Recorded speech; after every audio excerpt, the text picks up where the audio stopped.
Sobat Akunting, kembali lagi dengan saya Gita Umaila Marsolo. Kali ini kita akan membahas materi mengenai teknik analisis data metode netnografi. Langsung saja ke pembahasannya.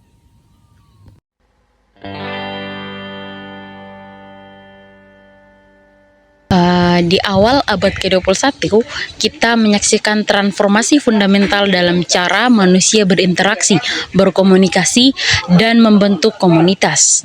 Internet dengan segala platform dan teknologinya telah menjadi ruang publik yang luas dan dinamis, tempat jutaan individu berkumpul, berbagi informasi, mengekspresikan diri, dan membangun identitas. Fenomena ini menghadirkan tantangan dan peluang baru bagi para peneliti ilmu sosial dan humanoria. Nah, bagaimana kita memahami dinamika sosial dan budaya yang unik ini, serta bagaimana kita menggali makna dan praktik yang berkembang di dunia maya? Jawabannya terletak pada metode penelitian kualitatif yang inovatif dan relevan, yaitu netnografi. Membedahkan konsep netnografi lebih dari sekedar etnografi online.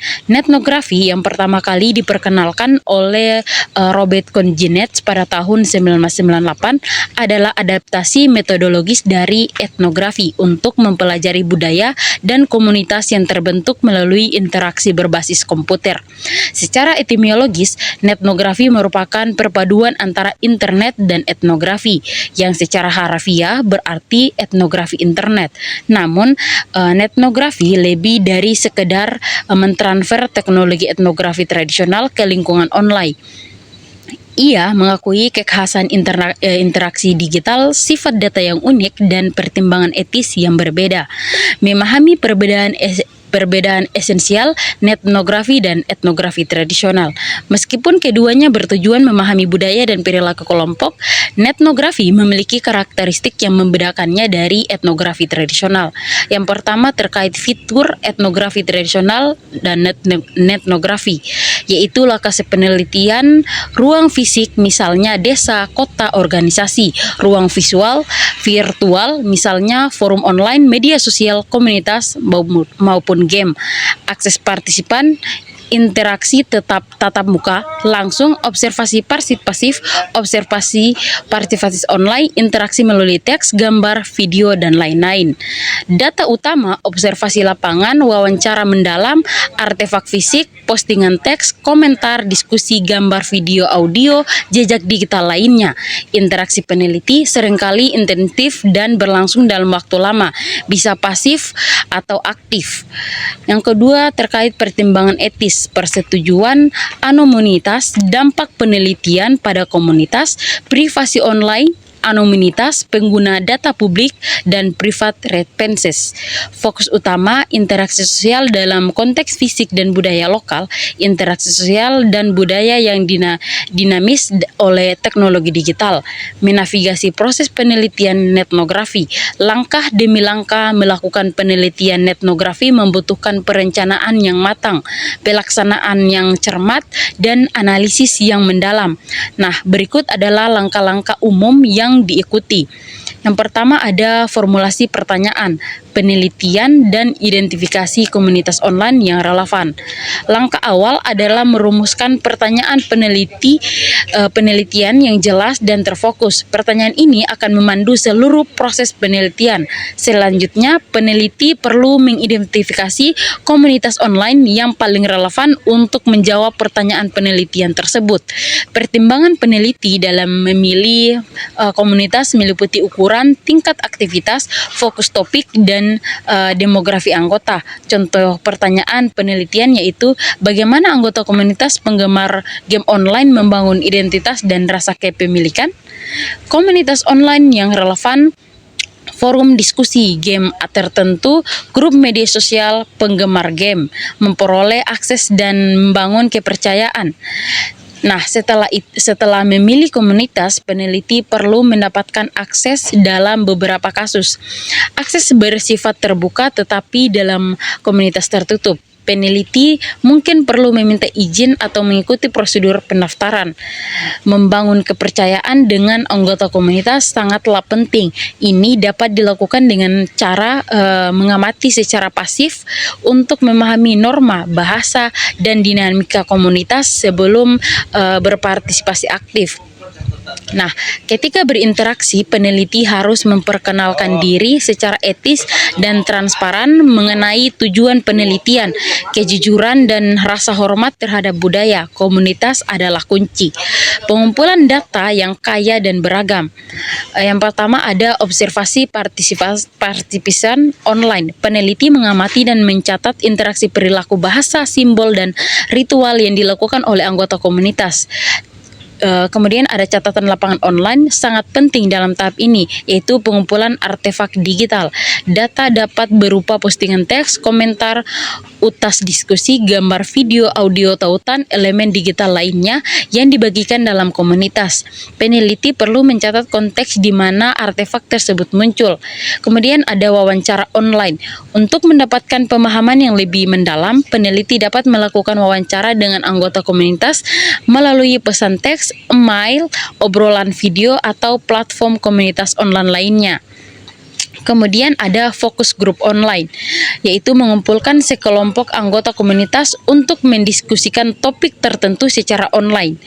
Kemudian ada analisis data yang mendalam dan interpretasi.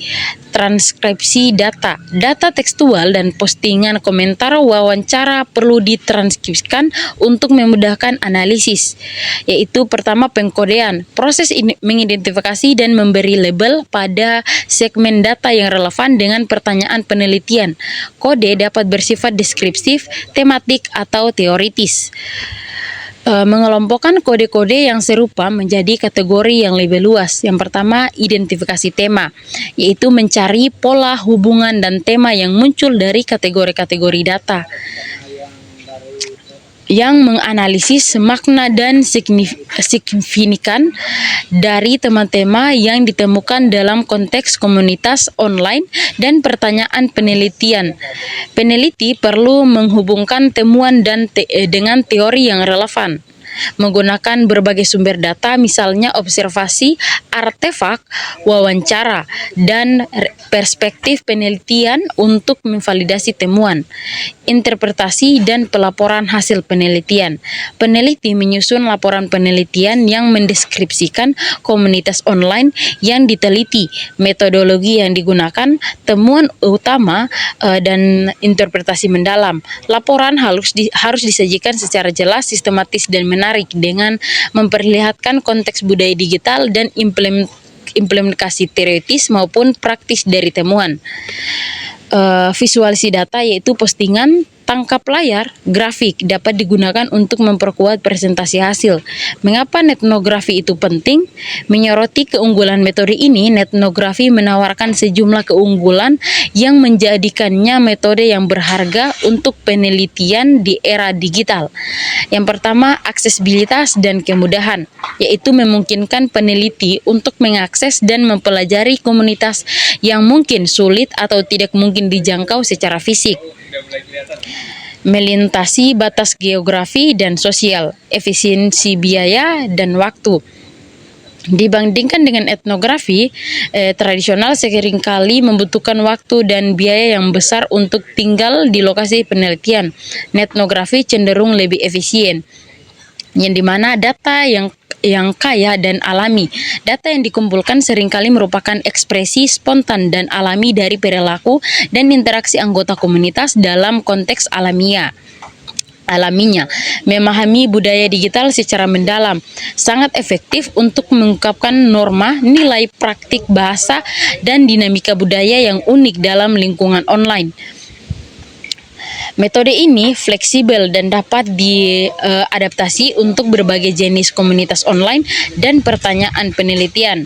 Potensi untuk penelitian longitudinal memungkinkan peneliti untuk mempelajari perubahan dalam komunitas online dari waktu ke waktu, mengungkapkan perspektif yang tersembunyi, dapat mengungkapkan perspektif dan pengalaman kelompok minoritas atau terpinggirkan yang mungkin tidak terwakili dalam penelitian offline, menghadapi tantangan keterbatasan dan pertimbangan etis dalam etnografi. Nah, meskipun menawarkan banyak keuntungan, etnografi juga memiliki keterbatasan dan tantangan yang perlu diatasi. Yang pertama terkait isu etis yang kompleks. Pertimbangan etis terkait privasi, anonimitas, persetujuan partisipan, dan penggunaan data publik privat yang sangat penting dan seringkali kompleks dalam konteks online. Kemudian ada representasi dan generalisasi. Tidak semua populasi memiliki akses atau aktif di internet, sehingga temuan mungkin tidak dapat digeneralisasi ke populasi yang lebih luas. Kemudian ada bias peneliti.